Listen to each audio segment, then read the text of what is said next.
নমস্কার, সবাইকে স্বাগত জানাচ্ছি the great grammar কোয়েস্টে।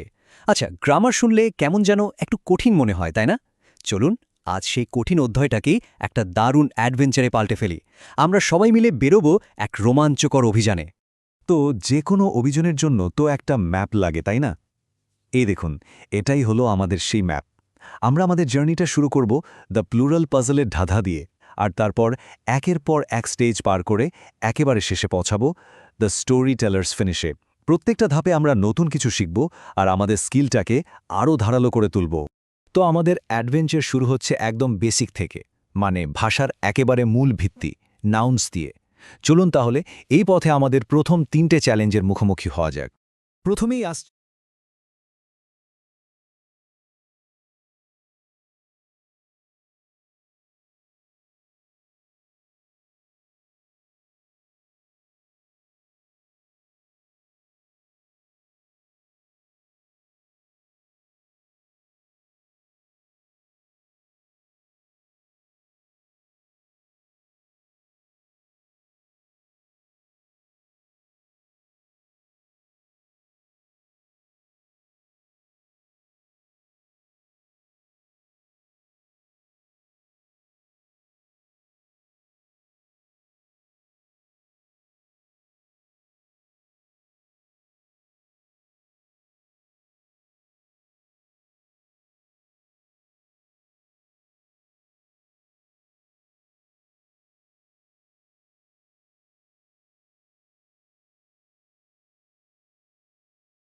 The plural puzzle.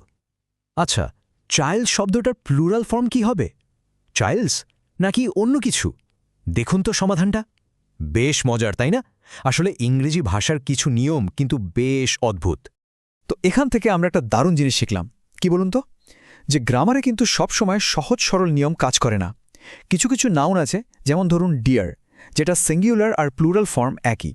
এই যে ছোট ছোট ব্যতিক্রমগুলো, এগুলো মনে রাখাই কিন্তু আসল চ্যালেঞ্জ। আচ্ছা,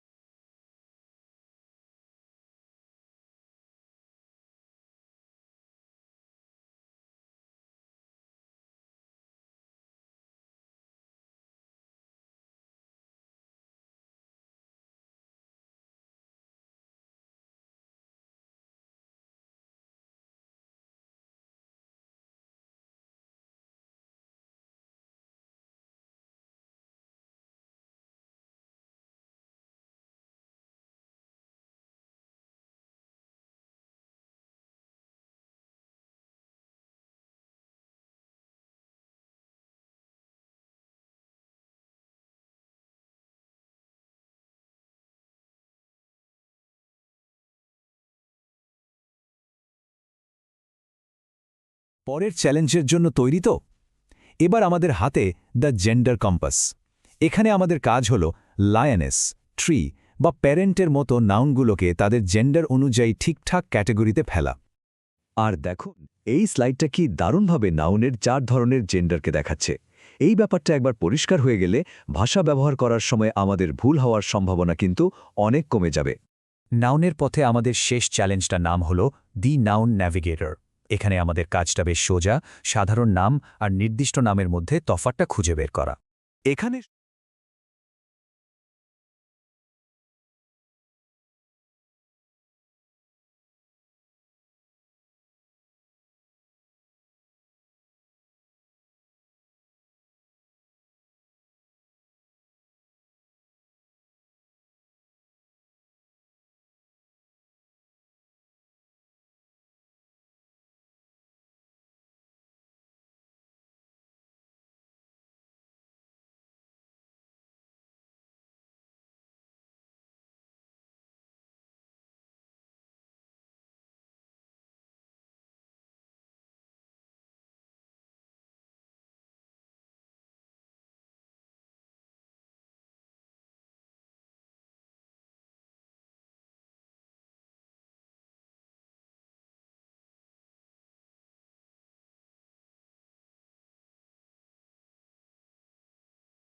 সবচেয়ে গুরুত্বপূর্ণ যে ব্যাপারটা মনে রাখতে হবে সেটা হলো প্রপার নাউন, মানে কোনো নির্দিষ্ট নাম সবসময় ক্যাপিটাল লেটার দিয়ে শুরু হয়। ভাবুন তো, এই একটা ছোট্ট নিয়ম মেনে চললেই লেখাটা কতটা নির্ভুল আর সুন্দর হয়ে যায়। নাউনের জগৎটা তো আমরা ঘুরে এলাম, কিন্তু আমাদের অ্যাডভেঞ্চার তো এখনও শেষ হয়নি। এবার আমরা এমন কিছু টুলস জোগাড় করব যেগুলো দিয়ে আমরা শক্তপোক্ত আর মিনিংফুল বাক্য তৈরি করতে পারব। এসে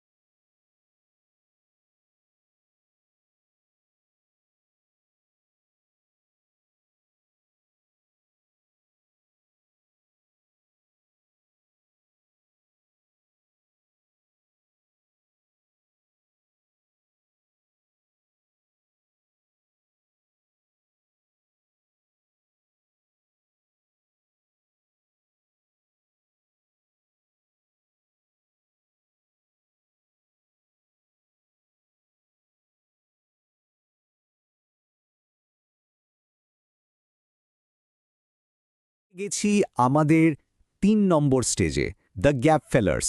দেখুন তো, অ্যান, দ্য, অন, অ্যাটের মতো এই ছোট্ট ছোট্ট শব্দগুলো যেন জাদুর মতো কাজ করছে। এগুলো বসাতেই বাক্যগুলো কেমন সম্পূর্ণ আর অর্থপূর্ণ হয়ে উঠছে। মানে এই টুলসগুলো কিন্তু খুবই কাজের। আর্টিকেল দিয়ে আমরা নাউনকে নির্দিষ্ট করে দিই, আর প্রেপোজিশন দিয়ে একটা শব্দের সাথে আরেকটা শব্দের সম্পর্ক বোঝায়। বেশিরভাগ সময় এটা সময় বা জায়গা বোঝাতে কাজে লাগে।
চলুন এবার স্টেজ 4-এ যাই আর দেখি অ্যাডজেক্টিভস কিভাবে কাজ করে।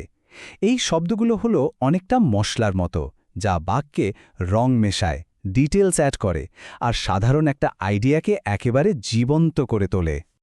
সহজ করে বললে অ্যাডজেক্টিভ হলো বাক্যের সাজসজ্জা বা অলংকার। এগুলো নাউনকে আরও বেশি আকর্ষণীয় করে তোলে। ঠিক যেমন একটা প্রজাপতির ডানায় সুন্দর নকশা থাকে। আমাদের জার্নিটা এবার আরেকটু চ্যালেঞ্জিং হতে চলেছে। এবার আমরা শিখব কিভাবে ভার্ব ব্যবহার করে কাজ আর সময় বোঝাতে হয়, আর তার সাথে শিখব পাংচুয়েশনের ব্যবহার, যা দিয়ে আমরা বাক্যের গঠনটাকে ঠিকঠাক রাখতে পারি। স্বাগতম দ্য টেন্স।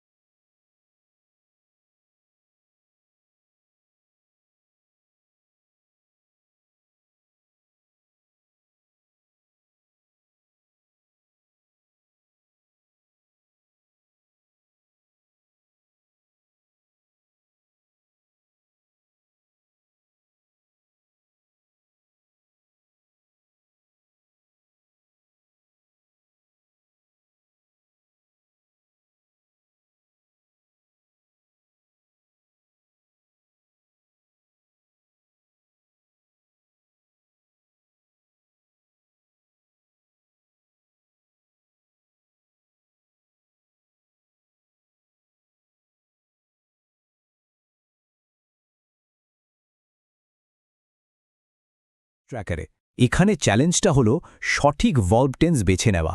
আর মজার ব্যাপার হলো এর সমাধানটা কিন্তু বাক্যের মধ্যেই লুকিয়ে আছে। আমাদের শুধু একজন ডিটেকটিভের মতো সেই ক্লুটা খুঁজে বের করতে হবে। এখানে একটা দারুণ ট্রিক আছে, সেটা হলো টাইম ক্লু খোঁজা। মানে বাক্যের মধ্যে ইয়েস্টারডে বা লাস্ট উইকের মতো শব্দ দেখলেই আমরা বুঝে যাব যে এটা পাস্ট টেন্সের কথা বলছে। আবার নাও দেখলেই বুঝব এটা প্রেজেন্ট কন্টিনিউয়াস টেন্স। এই ক্লুগুলোই আমাদের সঠিক টেন্স খুঁজে পেতে সাহায্য করবে। আচ্ছা চলুন এবার দ্য পাংচুয়েশন পাথ ধরে হাঁটা যাক। একবার দেখুন তো পাংচুয়েশন ছাড়া বাক্যগুলো কেমন এলোমেলো লাগছে, তাই না? মানেটা ঠিক পরিষ্কার হচ্ছে না। কিন্তু যেইমাত্র ঠিক জায়গায় কমা, কোটেশন মার্কস এগুলো বসানো হলো, সঙ্গে সঙ্গে পুরো অর্থটা পরিষ্কার হয়ে গেল। এটাই হলো পাংচুয়েশনের ম্যাজিক। তার মানে মূল ব্যাপারটা হলো এই জ্যোতিচিহ্ন আর ক্যাপিটাল লেটারগুলো আসলে একটা বাক্যের কঙ্কালের মতো। এগুলো ছাড়া একটা বাক্য ঠিকভাবে দাঁড়াতে পারে না, নিজের অর্থ বা আবেগটাও প্রকাশ করতে পারে না। এগুলোর সঠিক ব্যবহারই কিন্তু আমাদের লেখাকে অনেক বেশি পাওয়ারফুল করে তোলে। আর দেখতে দেখতে আমরা আমাদের অ্যাডভেঞ্চারের একদম শেষ ধাপে চলে এসেছি। এতদিন ধরে যা যা স্কিল আমরা শিখেছি, এবার সেগুলোকে একসাথে কাজে লাগিয়ে স্টোরি টেলারের ফিনিশ লাইনটা পার করার পালা।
শুরুতেই আমাদের জন্য থাকছে দ্য ক্রসওয়ার্ড চ্যালেঞ্জ। এটা আমাদের শব্দভাণ্ডারের একটা ছোট পরীক্ষা। সপ্তাশ্চর্যের একটি শাস্ত্রীয় নৃত্য, এই রকম মজার মজার ক্লু সলভ করে আমরা পুরো পাজলটা কমপ্লিট করব। ক্রস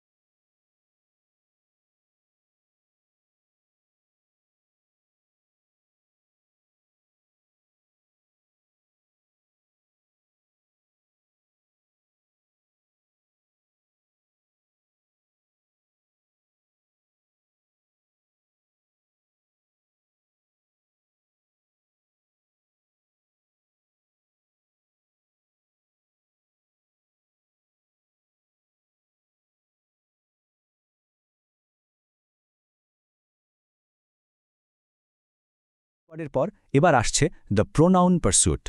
এখানে আমরা দুই ধরনের প্রোনাউন খুঁজে বের করব। একটা হলো পার্সোনাল প্রোনাউন, যেটা নাউনের বদলে বসে, আর আরেকটা হলো পজেসিভ প্রোনাউন, যেটা দিয়ে কোনো কিছুর মালিকানা বোঝানো হয়। এই স্লাইডটা প্রোনাউনের দুটো মুখ্য কাজ খুব পরিষ্কার করে বুঝিয়ে দিচ্ছে।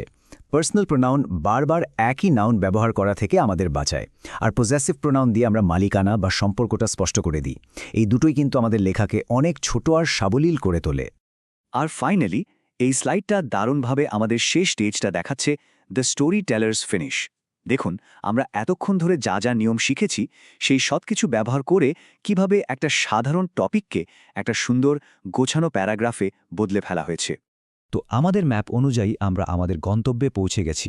গ্রামারের এই টুলসগুলো এখন আমাদের সবার হাতে। এখন প্রশ্ন হলো, এই টুলসগুলো ব্যবহার করে পরের কোন গল্পটা আমরা লিখব।